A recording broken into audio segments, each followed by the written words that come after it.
So, David, we're back for episode 3. And where are you on this fine Monday afternoon, evening for me? And I'm guessing sometime in the morning for you, because you're in the travels at the moment, aren't you? That's right, Darren, and it's great to be back with you after another amazing week of boxing. I am outside of Los Angeles right now. This past week, I saw a couple of my longtime boxing writer friends in this area, had some great barbecue. As you know, I'm a big fan of hiking, so I went to Channel Islands National Park.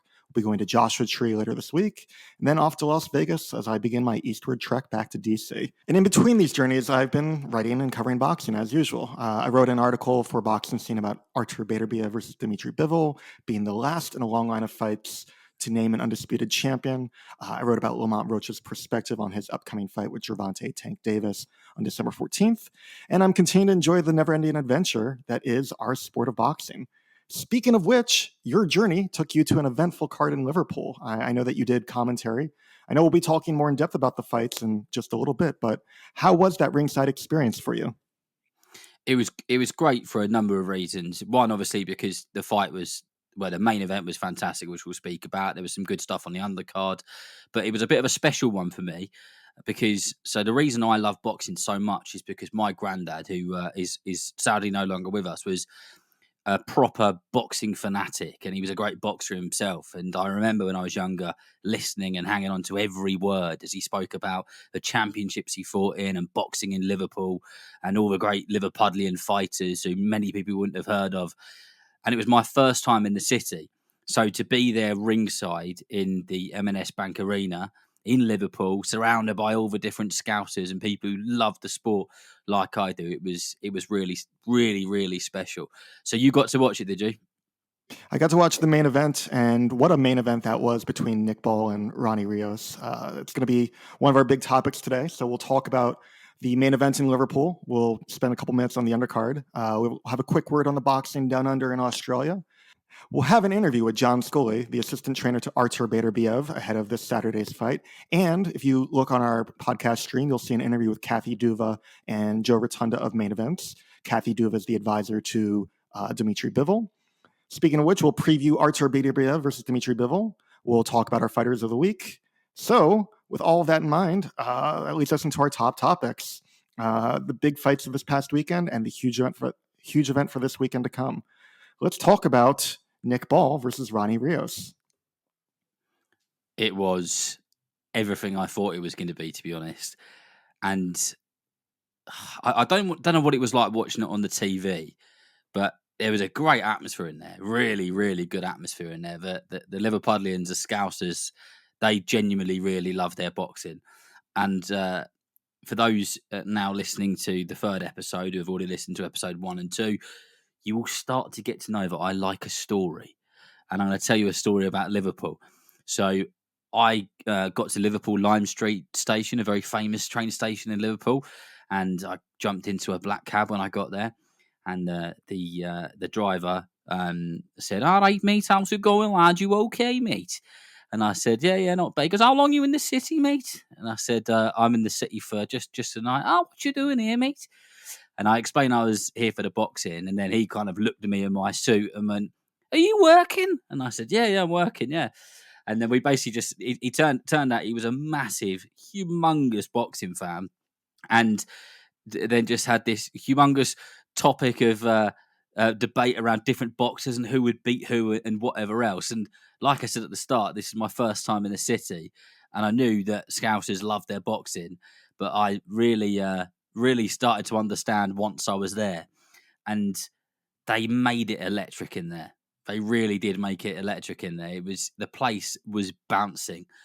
The way Nick Ball came out in that first round was unbelievable. He just charged at Ronny Rios, charged at him. And the shots he was landing. Someone described him as a little Mike Tyson not long ago. And you can start to see why. And it's the way that he drives those uppercuts in. Not one, not two. Sometimes he'll throw 4 or 5 of them. And the head's just going back, over and over again. But the opening to the round was fantastic. And apologies to all the Scousers for my terrible accent. Well, I already knew the word Liverpudlian, but I'm going to be learning so much from this podcast. I never heard the term Scouser before. Thank you for that. Yeah, I love your mention of the uppercuts, and that goes into one of the things that I was thinking, which is that Ronny Rios had a height advantage over Nick Ball. Of course, everybody has a height advantage over Nick Ball, but Mm. he gave that up, and that really set himself up for those uppercuts. I think Rios did a lot to set himself up for Nick Ball in general, but that was for Nick Ball's benefit, and that was for our benefit, given the fact that this was a homecoming fight for Nick Ball after his title win earlier in the year. It was just such an entertaining fight. The fact that Rios had the wrong strategy, he gave up his height, as I mentioned. He didn't really move his head or his feet. He tried to block punches with his gloves and arms, and he tried to throw between ball shots or after balls combinations. That meant he took a lot of punishment. He was knocked down 3 times. I think the second one to me was more of a push. The final knockdown was devastating, and I think the corner made the right call to stop the fight. I don't know how it looked for you, but on TV, Rios was knocked through the ropes. He barely made it back in, and just that look on his face, he was exhausted and beaten. Yeah, well, Rios ended up on the canvas in the 3rd, the 7th, and the 10th from memory. And I was actually quite surprised that it wasn't stopped in the 3rd, because to say it was one-way traffic would be a bit of an understatement. It really was just all one way. And Team Rios had been building it up in the week, just saying that, Ronnie was going to be there he was going to come to fight and he'd meet Nick in the middle of the ring. And I think that was probably what his intentions were. And then when he felt the power and he kind of experienced the aggression and that just one movement, which was just forward, I don't think he really had enough in him to really fight back. Although he did start to throw a few more punches as the rounds went on, but I think that was because Nick Ball was starting to get a little bit tired, understandably, because I don't know what the punch stats are, but in the first 3, 4, 5 rounds, how many punches did he throw and how many punches did he land? Were you surprised that the ref didn't jump in and call it a day? I was surprised that the ref didn't stop it. I was surprised that Rios' corner didn't stop it. And yes, in those first 3 rounds, Ball landed more than 100 punches, and almost all of them were power punches. I was worried for Ronny Rios' health because to me, he was taking a lot of shots, and it just looked like he couldn't dent Nick Ball. Nick Ball was a hard man to hurt and a hard man in general. With that said, Ronny Rios really came back, and while it was a clear win for Ball even before the stoppage, it wasn't necessarily easy. Ronny Rios made Ball work for it. He landed nearly 200 punches of his own. About 150 of those were power shots. He didn't go Yeah. down easy. It was a gutsy performance, and even gutsier when you consider the fact that Rios was retired for 2 years until earlier this year, came back, only had one fight against somebody nowhere near Nick Ball's level, then stepped straight in with a buzzsaw. I know that Ronny Rios is, of course, disappointed in this defeat. He didn't come back just to get a title shot and lose. But if he does decide to retire again, I think he should hold his head up high. Yeah, he should do. And I was staying in the same hotel as him and Robert Diaz and all the team. And they came into like the hotel bar about 1:30 in the morning. And when Ronnie walked in, his body language said it all. He looked defeated, and I did feel for him a little bit, but there was plenty of people in the bar at the time, and there was lots of people who approached him and just sort of shook his hand and said, you know, you are unbelievably tough. Like, there is nothing to be ashamed of there. Nick was always going to be up for it more than any other fight. When I was on air doing the undercard prelims, I told a story about Nick Ball's first ever fight, and I'll tell it here for those who weren't watching, and that is Nick Ball's first professional fight was in a nightclub, a 17-minute walk away from the arena which he fought in on Saturday night, and he got paid £50 for it. Now he's headlining. He's been on massive Saudi shows, Wembley shows, and whatever else. And even though he's fought on those big cards and those big events with millions of eyes watching, when you're at home and all your friends and family, you are going to go for it more than you've ever gone for it before. And it was lovely to see afterwards, actually, I don't know how much this was picked up on the TV cameras, but it looked like Nick's like grandparents were there and some other older kind of family members and so on. And they obviously wouldn't have gone out to go and watch him in Saudi or anything like, or unlikely anyway, with the age of what some of them were. But they could be there. They could be there in Liverpool on that night, and the way that he kind of embraced those family members, and he was quite funny. He said, "I'm sorry you had to watch that because there was blood everywhere, wasn't there?" It was, but it made it even better. This has been a star-making year, and that was another star-making performance for Nick Ball, given the fact that, as you said, he's got the fights in Riyadh with Riyadh Season. He's had the fights in Wembley, and now he's performed in front of his hometown fans. He can go, I don't want to say anywhere, but he can go many places. Where do you want to see Nick Ball go yet? Not location-wise, but in terms of opponent. So for me, there's one fight at the moment, and I want to see that Ray Vargas rematch. And I'd like to, and if you were gonna say you would have promoted Darren, where you're gonna put it, I'm putting it back in that arena because it'll be special. Now the arena wasn't completely sold out, but it's a big place. It's a really big place. I think it must hold 10 or 11,000 at full capacity, and there was only a couple of tiny areas which were curtained off. So because there's a little bit of a storyline there, and I love a story, I think that is the sort of fight which could sell out that arena and draw a lot of attention, because that was never a draw, was it? Vargas was down on the canvas twice, and how that ended up being a draw, I'll never know. What about you? I mean, that Vargas fight was definitely the story of two fights, with Vargas really coming out strong in the beginning and then Ball really coming down on strong down the stretch. I'd love to see that fight. I think somewhere down the line, I would be up for a rematch with Raymond Ford as well, so the two Rays. But the unification fights really shine a spotlight on the fact that featherweight had been in a little bit of the doldrums recently and has gotten a bit better. So the Vargas fight, I would love to see a fight with Angelo Leo.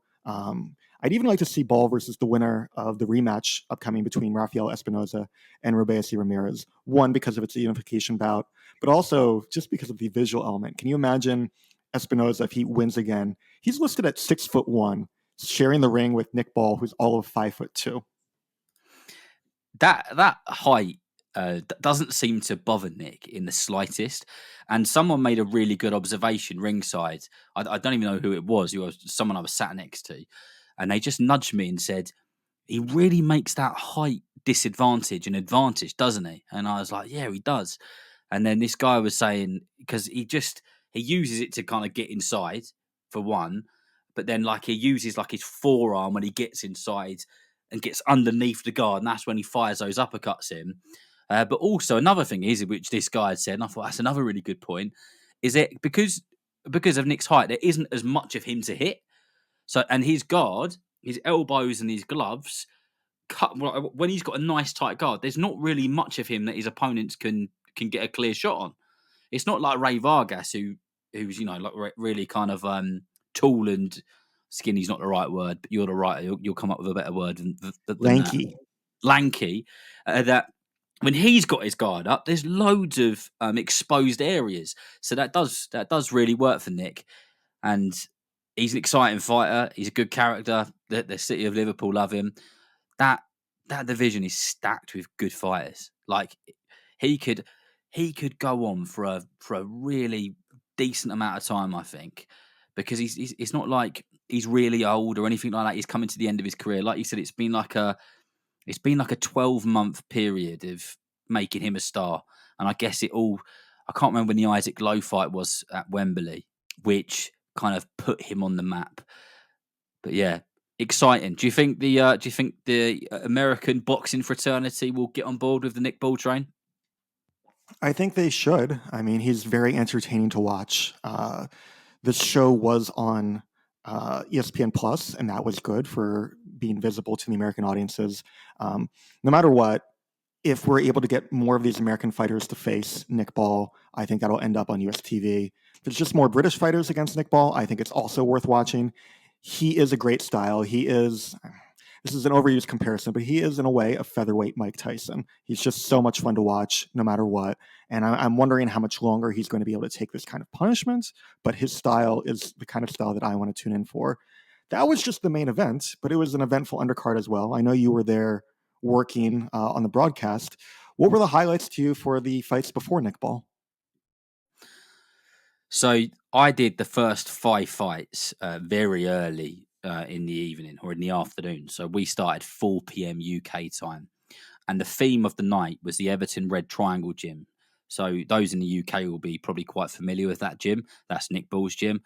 But there was many fighters on the undercard who also come from that gym. There was a heavyweight called Boma Brown who kind of just went through the motions, and then my co-commentator Sean Noakes, one of two, the brothers, said to me, it would be really nice in the 6th and final round if he could get him out of there. And in the 6th and final round, Bomber Brown from the Everton Red Triangle Gym just threw a shot and dropped his opponent, and it was an almighty thud. So that was pretty impressive. But there were some other good ones on there as well. Lucas Botswana, who is another lad from Liverpool and who boxes out of that gym. It was his debut. So he was a really feared amateur and on the kind of amateur circuit in the UK, and he was knocking people out with those big 16-ounce gloves. So there's going to be exciting things with him when he's wearing those 8-ounce gloves. Although he didn't actually get the stoppage because he was against a really, really tough journeyman away corner fighter, but it looked like he was going to get away with it. I'm not going to mention another one of them because he's my fighter of the week, and I'll get onto him at the end of the show. But Henry Turner versus Jack Rafferty for the British and Commonwealth title was amazing. What a fight that was! They were so well matched. They were so brilliantly matched. They really were. And Jack Rafferty looked at points like it was just not going to go his way a bit, and he was really putting all of his might and his effort into everything. And then he hurt Turner, and he could see he hurt him with a body shot, and then he hammered his body, and down he went. And I interviewed him afterwards. He'd gone for his medical. I was in his changing room afterwards with about 50 other people, and then he walked in, and he just got the loudest like round of applause and cheers and people cuddling him and grabbing hold of him, and it was really special to be able to be there for that moment. That's one of the kind of most brilliant things about the job which I do, is I get to be there in those moments when most people aren't. And I spoke to him after, and I know this is a bit of a long-winded one, but what I love about his story and him is he said, I've done it the hard way, and he has. He has fought on the small hall scene. He's taken opponent. He's taken fights where he was meant to be the loser. You know what I'm talking about when we're talking about that kind of thing. And he has grafted, and he's taken every opportunity. He's taken risk, and he won the British title on the weekend. And it was, it was a nice thing to see. It reminds me of a fight that I covered in Colorado years ago between Mike Alvarado and Ruslan Provodnikov. Provodnikov, you remember, is the guy who went to war with Tim Bradley in that amazing battle. Alvarado was the hometown guy. Provodnikov got the win, and I remember sitting in the fight hotel, which only had one bar and restaurant. We're all there when Provodnikov walks in late that night, and this huge bar with maybe 400 people just goes completely quiet and then breaks into a round of applause, just an appreciation for the performance that happened. That's a great story. So thank you so much for your highlights from the undercard. I did notice we did have Walter Fury fighting on this undercard. I was just reminded of November 2015. I was in Germany when Tyson Fury beat Vladimir Klitschko. And strangely, in his post-fight interview, he launched into a rendition of I Don't Want to Miss a Thing by the legendary band Arrowsmith. Now, you're probably wondering, David, why are you telling this story? Well, Walter Fury's opponent this past weekend was a guy named Dale Arrowsmith. 6 wins, 115 losses, 5 draws. Darren, you were ringside for this bout. Did you want to miss a thing? So with Dale Arrowsmith, I love the pun, by the way. It's a good joke. You can have that. We'll give you that one. So Dale Arrowsmith, he's become a bit of a legendary away corner fighter in the UK. Like there isn't many people who have come up through the welterweight and super welterweight and maybe even a couple of other weight divisions who haven't fought him. He's become one of those people, and he's still so, young in comparison to a lot of the other journeymen as well. I think he's about 28, 29, maybe a tiny bit older. I know, yeah. So no, I didn't want to miss a thing. Two last things about Arrowsmith, the fighter, not the band. Those 115 losses. He's only been stopped 8 times, which is absolutely crazy to me. Then the other part of it, he's had 4 fights in the past month alone. And if you go by BoxRec, he's got another 4 fights scheduled between this week and the end of November. He's got to be earning some money because, for those who don't know, like away corner fighters, especially in the UK, so they'll earn. It depends who they're fighting. It depends how many rounds they're doing. But I would imagine, and this is just a guess, but I reckon I'm probably not far off, that Dale Arrowsmith probably would have earned somewhere around £1,500 to £2,000 on Saturday. And if he's doing that every single weekend, it's good money, isn't it? It's not bad. Let's move on to this coming week's action. We have an interview with John Scully. John Scully is a former fighter who's been training boxers for the past, I think, 15, 20 years. He was actually training fighters when he was an active fighter himself. I've known John for a long time. I interviewed him about Artur Beterbiev's upcoming fight with Dmitry Bivol.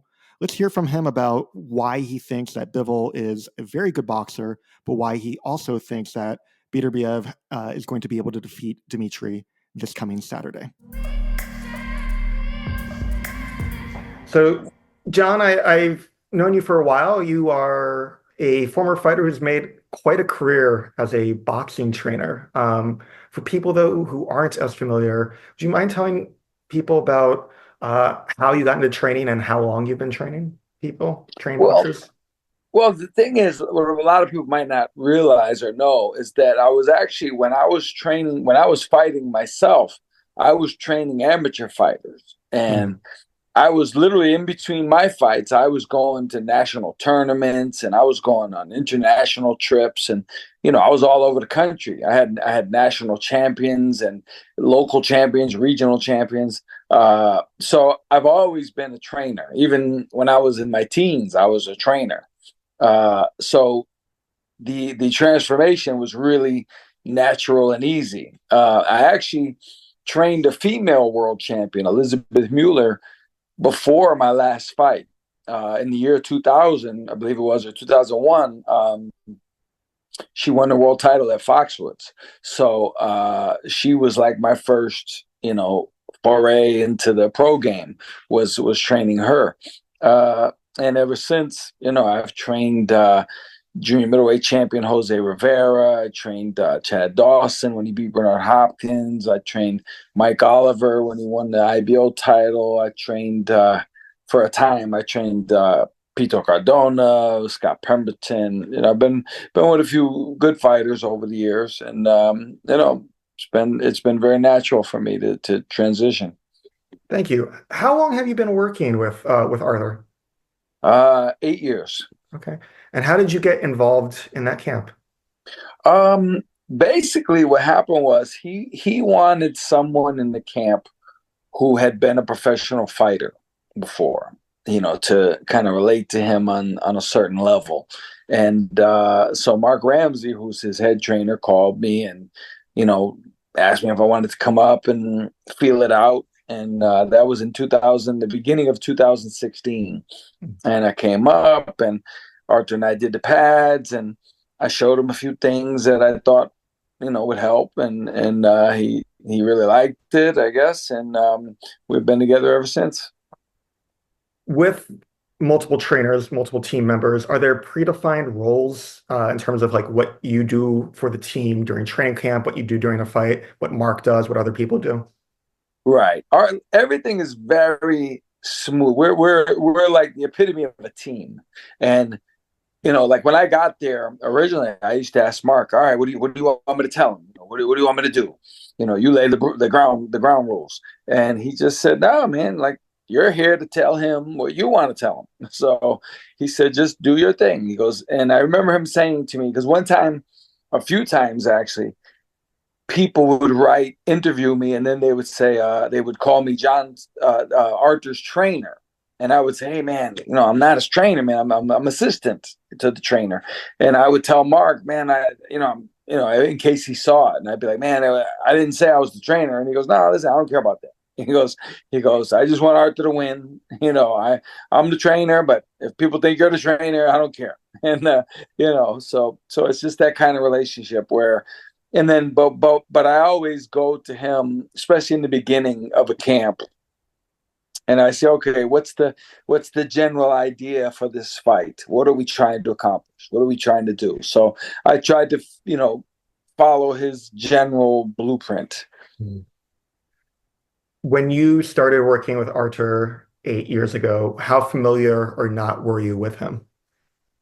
I wasn't at all, to be honest with you. I almost didn't go because a friend of mine, and I guess he didn't really know at the time, and I didn't know at the time, but he goes, he was telling me about Artur. I asked him, and he knew who Artur was, and he was like, the only thing is, he's a really devout Muslim, and he may not want to listen to an American trainer. And I was like, oh, well, why am I going? And I didn't know. But when I got there, it was obviously a different situation. My friend was miscalculated. Artur's it's a funny thing about Artur, and I've worked with a lot of fighters, and some good fighters, they reach a point where you can tell, they don't say it, but you can tell where they don't think they can learn anymore, or they don't want to learn anymore. They almost feel insulted that you're trying to teach them something that they may not know. Believe it or not, there's a lot of fighters that do that, whether they realize they do that or not. Artur's the type, even now, where he is right now, if I would tell him something and show him, he would ask me again, show me that again. And then he would be over on the heavy bag working on it, like literally practicing what he was just told, a little bit earlier. He's the type of guy, he's got no airs about him. He's not cocky at all. He wants to learn. He'll tell you himself, I want to learn. Show me something. And when you show him something, a lot of fighters, you show them something and that's the end of it. And they just do it. But Artur's like, no, but why? Why do I do that? You got to explain it to him. Like, why do I do that? What's the point? What are we trying to accomplish here? And so it's funny, but I always say he keeps you on your toes as a trainer because, he wants the best out of you. And he doesn't want you to just tell him throw the jab. He wants to know how to throw the jab, and he wants to know why, And so I like it because it keeps me on my toes. You said you've been with him for about 8 years now. Do you remember the first fight that you worked with this camp on? It was a guy, it was at the, I'll tell you exactly when it was. It was the day after Muhammad Ali died. And I always remember that because I was driving to Montreal and I heard it on the radio that Muhammad Ali died. I believe the guy's name was Ezekiel. I was going to say it was something like Ezekiel. He was an Olympian for his, I don't know if it was Colombia or where he's from, but I remember he was an Olympian for his country. Yeah. And that was the first fight. Yeah. Yeah, so that was June of 2016. So as you said, about 8.5 years now. So at that point in time, Artur is relatively early in his career, but still also pretty accomplished. At that point, he'd beaten Campillo, he'd beaten Gabriel Campillo, he'd beaten Tavoris Cloud. What was your impression of him as a fighter at that time, and how have you seen him grow in the time since? Obviously right away you're struck by his strength. And not just by watch. Sometimes you watch a guy and you can't really tell like how fast he is and how whatever he is. But the people who box with him tell you, and I trust their word more than anybody. So, I'm driving all the guys every day because I stay in the same complex that the fighters do. So I'm driving back with them and to the gym every day, and they're telling me like, man, it's like everywhere you go, he's there. He's like just surrounds you. It's like you can't escape. He's just on you every second of every round. And, they describe his power. They describe all the things about him. So, I go based on what they say. And, working with him, like I say, it's very interesting and it's fun because I feel like when I do with younger kids. Like when I show them something, it's like, wow, like, wow, I just learned something new. It's real cool.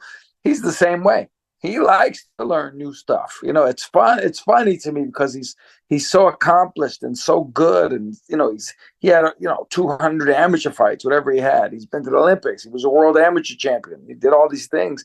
And he's still willing to admit that he may actually not know everything. So in these 8+ years that you've been working with him, how has he improved?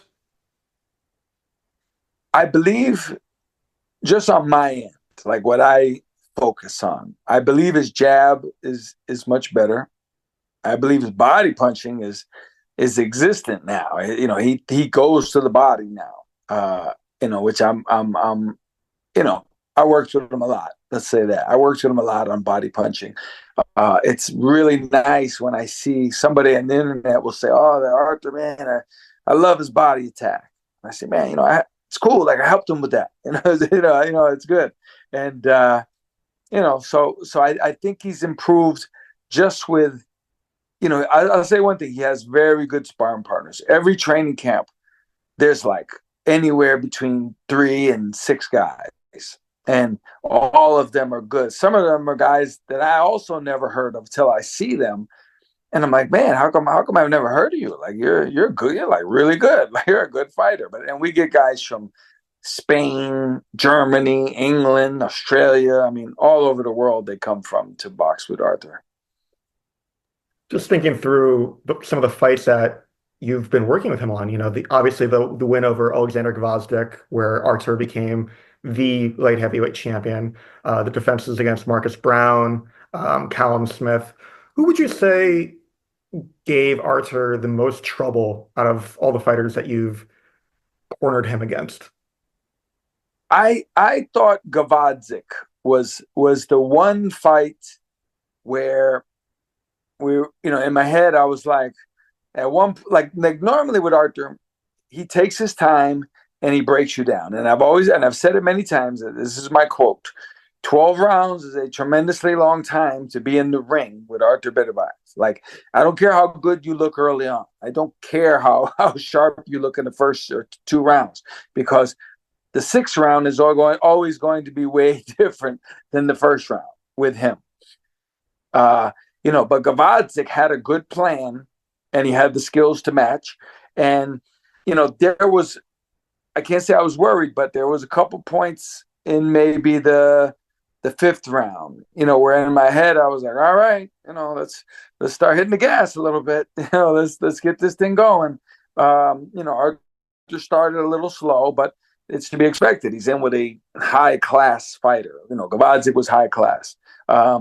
So I think, and it's funny because by the same token, that fight and the fight with Marcus Brown, both fights, I think Artur fell behind a little bit, and maybe even with Anthony Yard, but at no time was I worried about losing.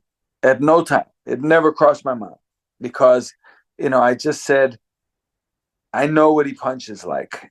I know what the 10-ounce gloves feel like, and I know what the pressure feels like, and I know that, like I say, 12 rounds with him is like running a marathon, and you're not a marathon runner, and you're just trying, and you're saying to yourself, I got to do 18 more miles of this. I'm going to die before I get to the finish line. And, so it's like I said, I was never worried to the point where I thought he was going to lose, but there were a couple moments in those 2 fights, Gvozdyk and Brown, where I said, okay, we gotta hit the gas a little quick now. We gotta get going. I'm glad that you brought up the Yard fight, because that's another good example. I like the metaphor of the marathon runner. Do you think it is that guys like Yard or Marcus Brown, they're just trying to out sprint him and they lose gas? Or is this that Artur's, as we sometimes hear commentators say on TV, downloading information? Like, why is it that some of these fighters are able to get a strong start, and that Artur is also then able to adjust and come on strong? Well, there's different factors. Like, one of them is, you start fast, you're doing great, and you expect you're like I'll give you an example. When I used to fight, when I was a pro, I took my time. Maybe it was a negative thing sometimes, but I took my time, and because you can feel your opponent. You can feel at a certain point, you go, oh, he's dropping off. And I always waited for that moment to feel that drop off, so I could kind of push it a little bit and start getting into my rhythm, you know. And with Artur, I think nobody has ever felt him drop off. Like they're hitting him and they're catching him and they're boxing, and he's, they're saying, oh, he's going to get tired. He's missing a little bit. He's going to get tired. And he just gets stronger and stronger and stronger. And it's just, that's just him, and he's almost like unstoppable in that regard, like physically.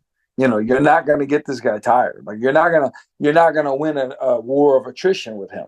And I think even strong guys like Yard, they know, like they reach a point where they're like, man, this is not good. Like this is, I can't win this way. You're not going to beat Artur because, I feel like the battle of attrition suits him. It suits his mentality. Like he loves the idea of, okay, we're gonna do this. Okay, let's do it. Let's see who quits first.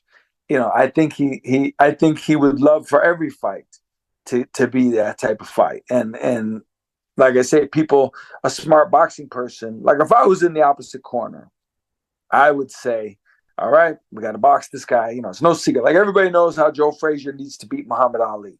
And everybody knows how Muhammad Ali needs to beat Joe Frazier. Everybody knows. You don't have to be a good trainer to figure that out.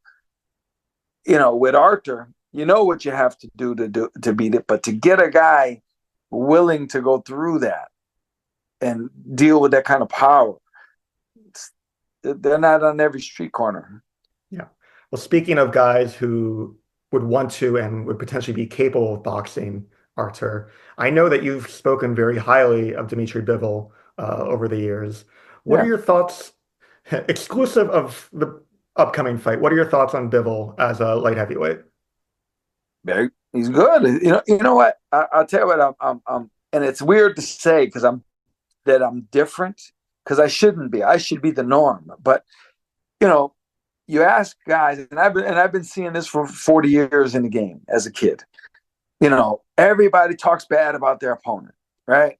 Oh, the guy, he's got no body. He can't go to the body. He's got no stamina. It's like, and I'm always like, well, then what is beating him going to do for you? Like, why is it going to be? Why should we be giving you credit for beating this guy that you've spent the last 3 months telling us sucks? like I don't get it, man. I would respect everything more if you told the truth. You say, man, like I always remember Tony Thornton getting ready to fight Roy Jones. Now, Tony Thornton was the #1 contender. Like he had proven himself against top guys.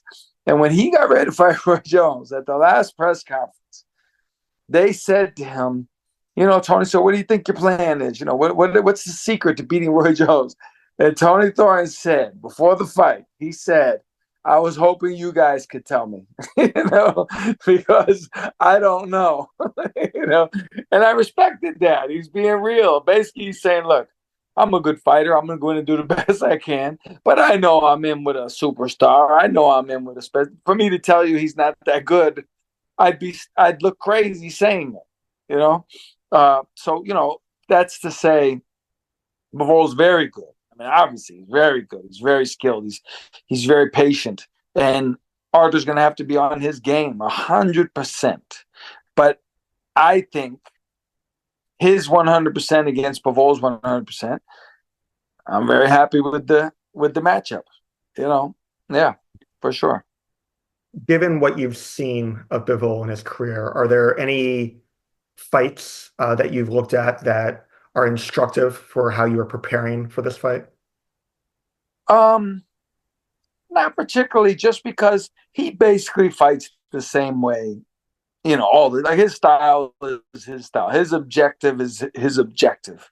I think we could extract a lot of information from that. And again, it's like you can watch Roy Jones in his prime, and you could say, well, he drops his hands. And when he throws his jab, drops his right hand. If you throw the left hook at the same time, you're going to catch him every time. Well, that sounds good.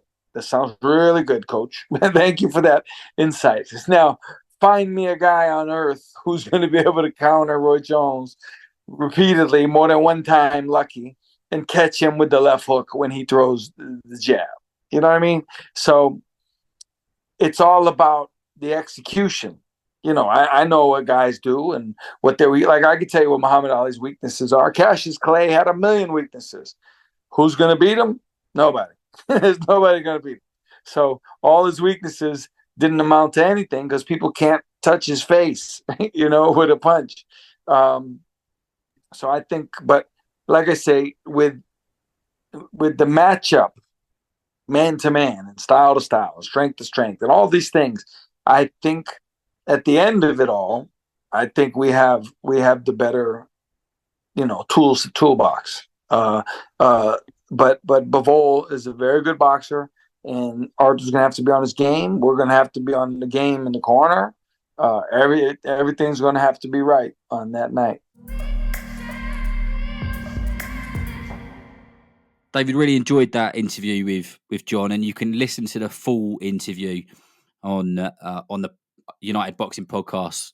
It's just got its own episode, and then the same with the Kathy Duva one, which you also conducted last week as well. So hopefully people can go and check those out and enjoy those. But one of the things I found quite interesting listening to that was him talking about how he's not like the head coach, but it doesn't seem to really matter. Like you really got the impression that they're a proper team. The actual head coach is Mark Ramsey, and Mark has done an incredible job with Beterbiev. I mean, you have to give him compliments. You have to give him props with 20 knockouts and 20 wins. But for a guy like Scully, he's able to bring that different perspective without overwhelming the other voices. They all know their role. They complement each other. They're able to work together as a team. And the interesting thing that I also liked hearing from John Scully was that he said that Beterbiev is the kind of fighter who's really open to feedback. He wants to learn, and whenever he hears something from Scully or from anybody else in the camp, he will then go and try that out. That was very instructive. I'm excited about this fight. How big is this fight over in the UK?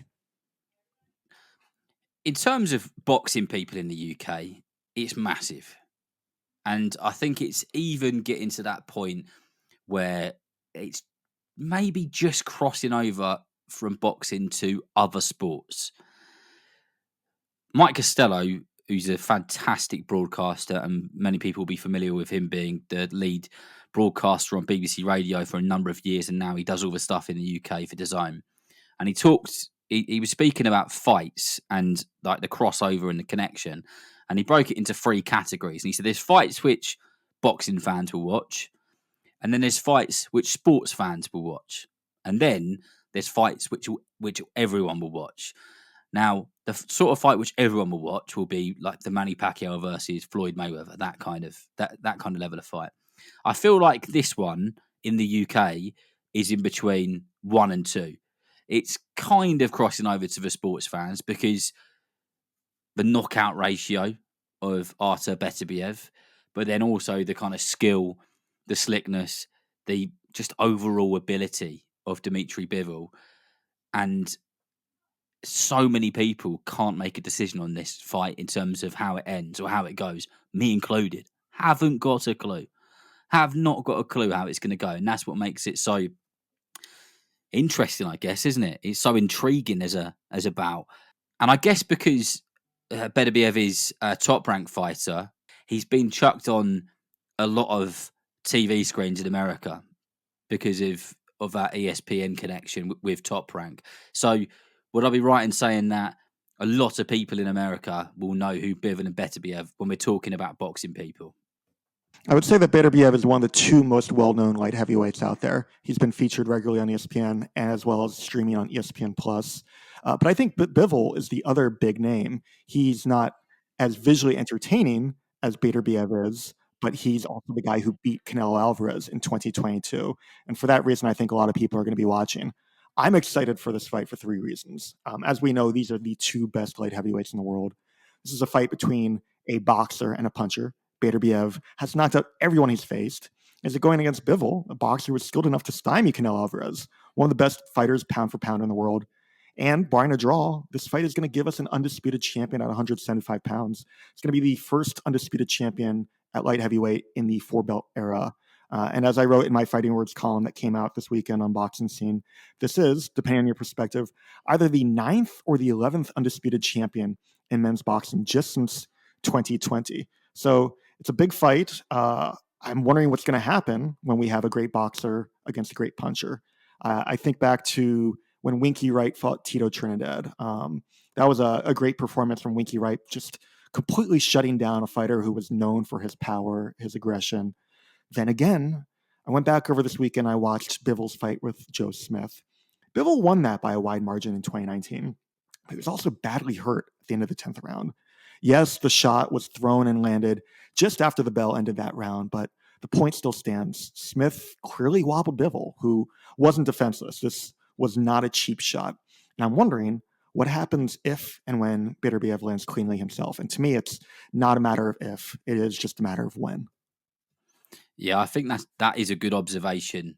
When you watch Bivol in some of his previous fights and you watch him work in the mitts and you watch him work in the bag, he's really quick. He's really fluid. He doesn't let his opponents get into any form of rhythm, because every single time they try to make an entrance into the area where he could end up getting caught, he's very talented at throwing straight shots to kind of break their rhythm and stop them making even any further movement towards him, or he'll twist and turn and he'll change the angle. So he constantly breaks that rhythm, that flow, that fluidity. And I think for probably the first maybe 5-6 rounds, he'll be able to do that with Beterbiev. I think he will. But I think you're probably making a valid point when you say it's not if, it's when. Because can you do that for 12 rounds against someone who's knocked everyone out that they faced? Yeah, and that's something that we heard from John Scully in that interview, is that there have been a number of boxers who started off well, whether that was Gvozdyk, Alexander Gvozdyk, Marcus Brown, Anthony Yard. But in the end, Beterbiev always comes on strong and always gets that stoppage. Bivol is going to be the best opponent that Beterbiev has faced since Gvozdyk, who was the lineal light heavyweight champion at the time. But I just don't know that he can last the distance. I'm going to be at the edge of my seat, and that's going to be at the tail end of a very packed card overall. But before we get to the undercard, I do want to mention that not only am I excited about this fight because of it, what it will bring now, but what it means for the future. There are options for what happens next from both of our countries. Does the winner of Artur Beterbiev versus Dmitry Bivol face David Benavidez, David Morrell? Each of them is either an interim title holder or a secondary title holder, and is therefore in line for a title shot. But the same can be said for Joshua Buatsi. And if the winner of this fight doesn't take on Benavidez, Morrell, or Buatsi, one or more of them could wind up being elevated to becoming the primary world title holder. There's also the potential for a fight with Canelo Alvarez. Will Canelo go up to 175 to take on the winner?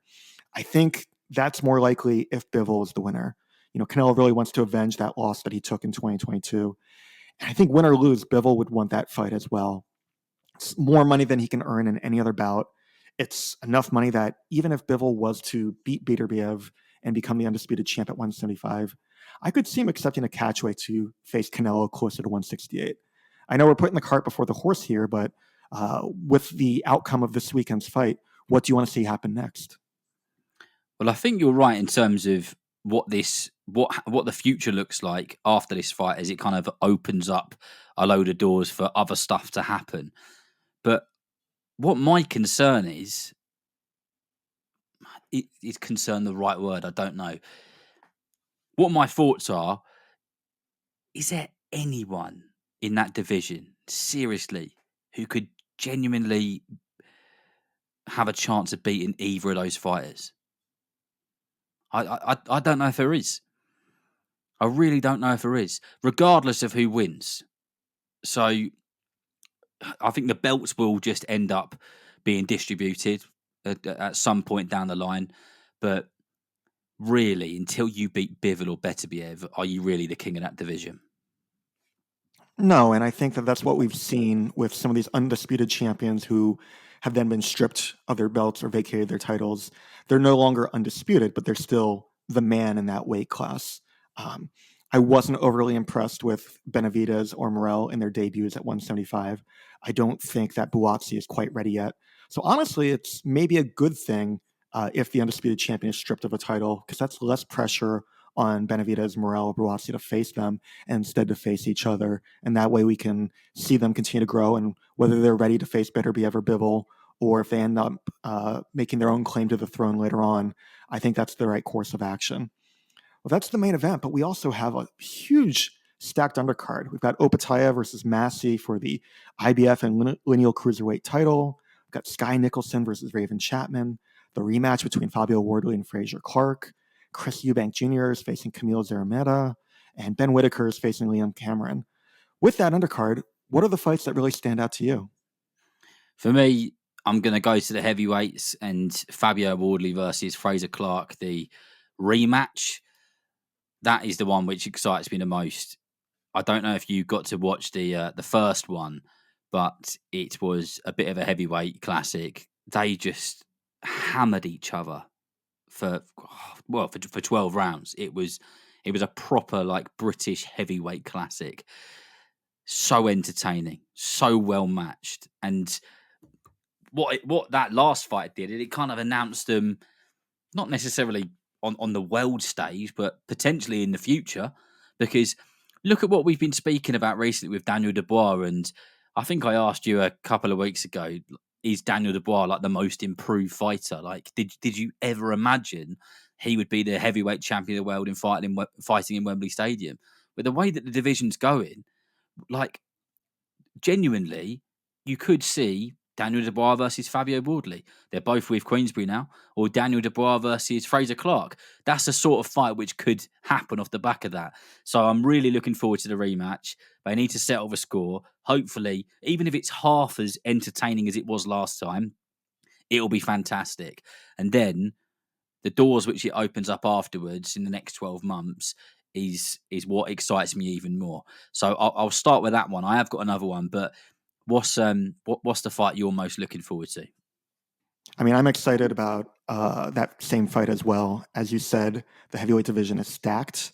We mentioned this in our debut episode 2 weeks back, that there are a lot of great heavyweights right now. The division is on fire, and a bunch of these heavyweights are in the UK. While I'm not as excited about the Chris Eubank fight for the fight itself, there are implications in that bout.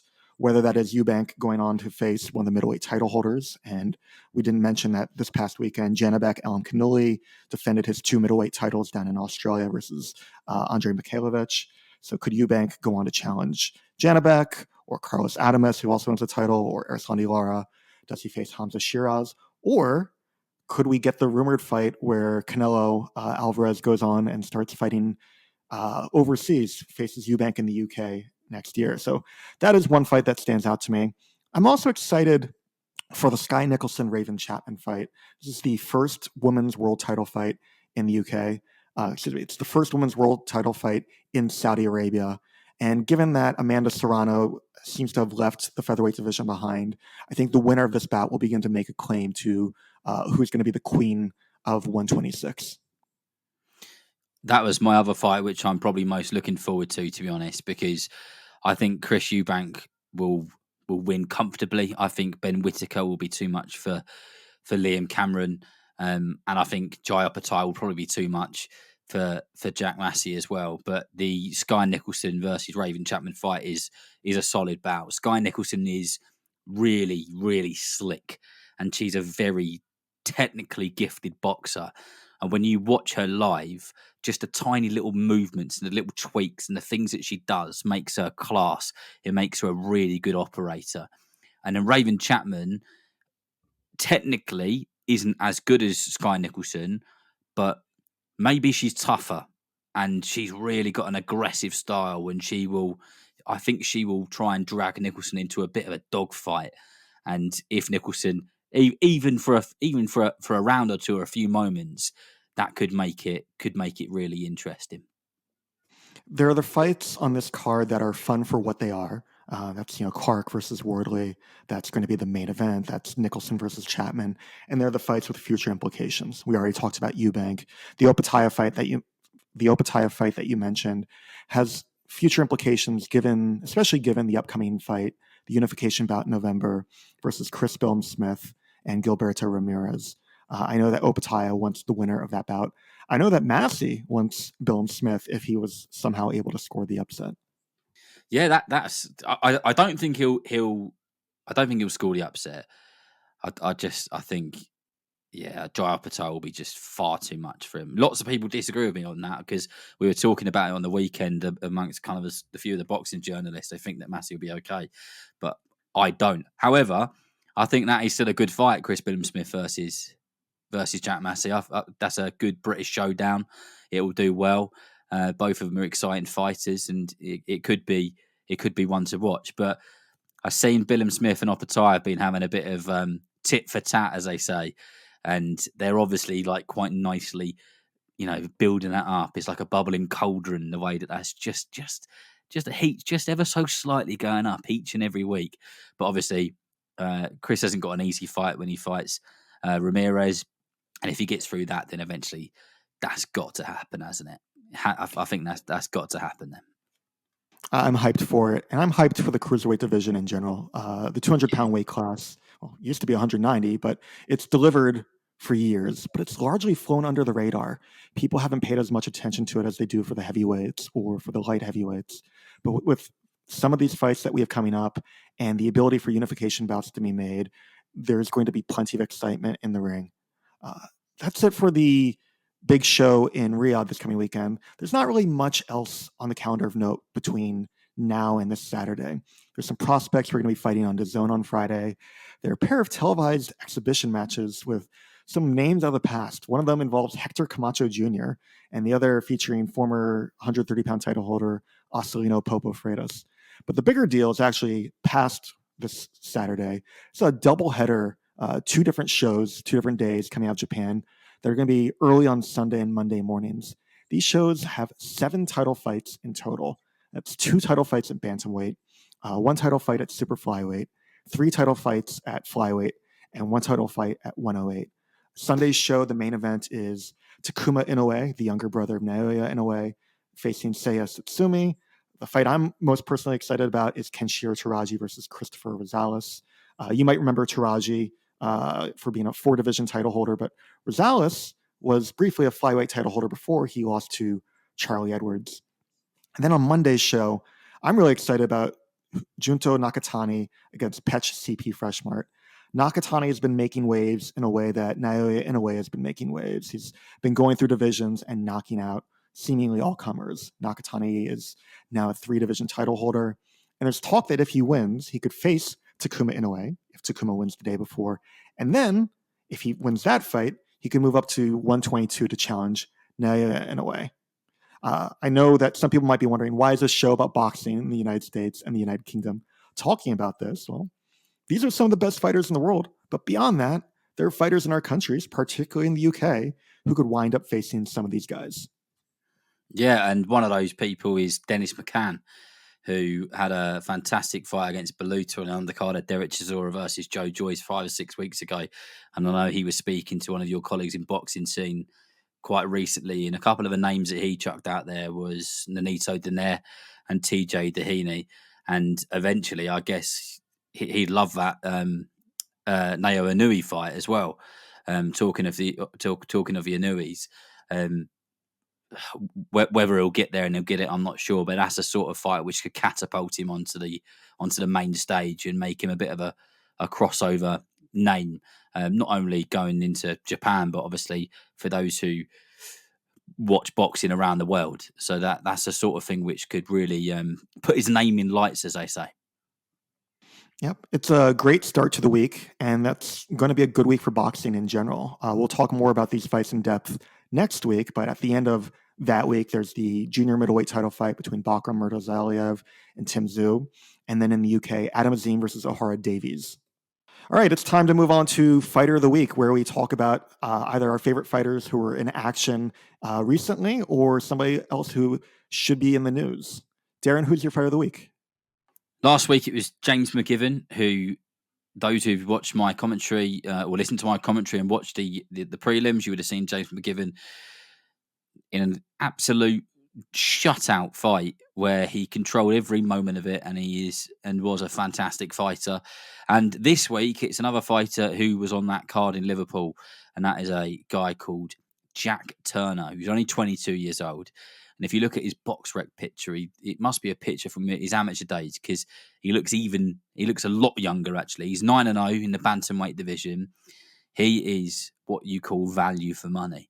He is one of the most exciting bantamweights in Britain in terms of kind of futures, I think there is. He's had 9 fights. 8 of them have ended in stoppages. Quite a few of those have been first round stoppages. In fact, his first 6 fights, he didn't even get to go back to the corner to get some advice because he'd stopped everybody in the first round. And then he did exactly the same thing on the weekend on the undercard in Liverpool. And he is an entertaining watch, to say the least. So keep an eye on him. He's also very quiet. Don't seem to have any social media or anything like that. I think the only way you're going to see or hear much about him is by when you watch him. What about you, David? Who's your man? Or lady? So I have a joke fighter of the week, and I have a real answer. Darren, I know that when you and I decided to do this podcast, a couple of our mutual friends kind of cautioned you to be prepared for my terrible puns and dad jokes. And I know, yeah. And you've already had to sit through my Arrowsmith joke earlier, so consider yourself forewarned, because here's another. My joke answer for fighter of the week is a guy named Cleotis Mookie Pendarvis. Pendarvis used to be a fringe contender for people who think that his name sounds vaguely familiar. He fought in a title eliminator back in 2013 down at junior welterweight. Those days are long gone. These days, he's got a record of 22, 22, and 2. Darren, you and I have been following the sport for a while. We've probably heard this many times. You know, when there are undefeated boxers who face each other and the announcer says, someone's O has got to go. Someone's 2 has got to go. Someone's 2 has got to go, yes. Oh, yeah, I've ruined that. Just trying to imagine Thomas Triber say, like, just shouting as he announces them in the ring. Someone's 2 has got to go. I will buy ice cream if Thomas Triber or whoever the ring announcer is announces that. But my real answer for fight of the week is Lamont Roach Jr. His fight against Gervonta Davis, rumored, reported, now official for December 14th in Houston. 5 years ago, Roach had lost his first title shot against Jamel Herring. And in the years since, he's rebuilt. He won a world title at 130 pounds. And now he's stepping up against one of the best lightweights in the world in Gervonta Tank Davis. Yeah, he's going to get paid well for this fight. But that's not the only reason he's going to be facing Tank. You know, the other top lightweights that haven't stepped in the ring with Tank, guys like Vasily Lomachenko, Shakur Stevenson, William Zepeda, they also would have been paid well. They probably would have been paid even more than Roach will be getting paid. I know, just from reading the comments on my story, that there are a lot of people who are disappointed that Tank is once again facing somebody who's not a top 135 pounder. That disappointment has really built over the years. It's turned into resentment, and there is some truth to that criticism. But there's also some truth to the fact that, at least this time, the fights with those other top names just couldn't be made. I think that you can be critical of Tank, but you can also admire at the same time what Roach is doing or trying to do. If you think that this is a mismatch, then you need to give credit to Roach for doing this, for stepping up. He truly believes that he has what it takes to win. He does have familiarity with Tank. He fought him twice in the amateurs, which, mind you, was a long time ago, but Roach does know, he does appreciate the improvements that Gervonta has made, how much more powerful he's become, the all-around skill set that Davis brings to the ring. Lamont Roach Jr. has never faced anyone Tank's level. I don't expect him to just show up for a payday. This is an opportunity for him. I'm not overly excited about the fight, but I'm curious to see how he performs on fight night and, win or lose, what that will do for his career or to his career. You've got to respect anyone who gets in there with Tank. A 93% knockout ratio, 30 fights, 28 of them by stoppage. Regardless of how much you're getting paid, you've got to have you've got to have some guts to get in there with someone like him. He's a real nasty fighter as well, isn't he? He's a proper, what we would say in the UK, he's a proper handful. I was speaking to one of the guys or one of the team with Ronny Rios after the fight, and he said to me, I can't remember what the guy's name was, but he said to me, he goes, you guys aware of Gervonta Davis over here? And I said I was going to try and do an American accent there, and I bottled it. And I said, yeah, of course you are, yeah. And he said he is one of the biggest stars in America. So whether it was a friend of his and he was just bigging him up a little bit, but is he one of the biggest stars in America? Oh, he's absolutely one of the biggest stars in America. It's him and Canelo Alvarez right now. And that's the thing. Like, we want to see him face these other top guys, but so long as he's selling out these arenas, and he's been doing that in the Washington, D.C., Baltimore area. He's doing that in Houston. He's done that in L.A. He's done that in Atlanta. So long as he's bringing in big money, he's going to be able to make the fights that he wants to make. I think he wants to make these other big fights, but it's been a long time since he's faced a really top quality foe. There was Pitbull Cruz. He did step up to 140 to face Mario Barrios. Both of those wins look even better in hindsight. I'd still love to see the fight with Lomachenko. I'd love to see him face Shakur Stevenson. I'd like to see him face William Zepeda. Maybe that will come in 2025. I'm going to give some grace to Davis for staying active and taking this fight, but 2025, definitely need to see him in against the big names. He's got that great knockout ratio. One of those decisions came early in his career. The other fight that went the distance was against Cruz. Davis had an injured hand at the time. But he's not just power. He's skill. He's ring savvy. He's got a lot to him. The other top knockout ratio is Beterbiev, who's knocked out everybody he's faced. So we'll be talking more about that next week. In between now and then, feel free to follow us on social media. I'm on Twitter at Fighting Words 2. You can also follow the podcast at United Boxing Pod. Darren, how can people find you on socials? I like that you use the word Twitter. Don't let the word Twitter die. Everyone keeps saying X now, don't they?